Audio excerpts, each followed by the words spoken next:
আল্লাহকে তুই ভালোবাসিস? কেন বাসবো না, অবশ্যই ভালোবাসি।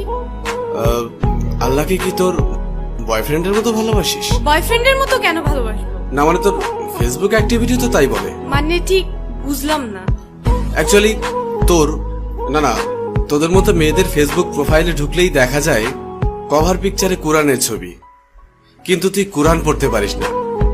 প্রোফাইল পিকচারে মক্কা শরীফের ছবি, কিন্তু তুই যেটা আপলোড করার যোগ্যতাই রাখিস না। এখানে যোগ্যতার কি হলো? অনেক কিছু।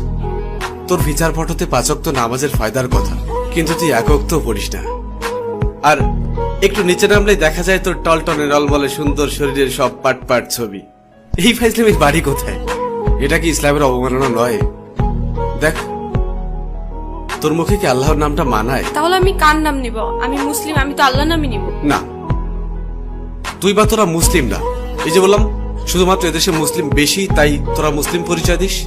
অ্যাকচুয়ালি তোদের নিজেদের তৈরি করা খোদা আছে, যে খোদা তোদেরকে স্বাধীনভাবে উল্টা পাল্টা করে চলতে আর ফাউল ভাবে পোশাক পরতে বলেছে। আমি শাড়ি হিজাব এগুলি কি পরি না, নাকি সেদিন তোর চোখে সমস্যা থাকে? হিজাব পরা পিক আপলোড করে লিখিস অনেক দিন পর হিজাব। বাহ, একদিন হিজাব পরে তুই উদ্ধার করে দিয়েছিস। একদিন বোরকা পরে ফেসবুকে স্ট্যাটাস দিস কেউ একজন পড়তে বলেছিল। আর তোদের শাড়ি পরা থাকলে বুকের উপর থেকে কাপড়টা নামিয়ে ফটোশুট শুরু করিস। যতটা সম্ভব নিজের বডি শো আপ নিয়ে ব্যস্ত থাকিস, আলাদা আলাদা ভাবে নিজের বুক, পিঠ, ঠোঁট, চুল।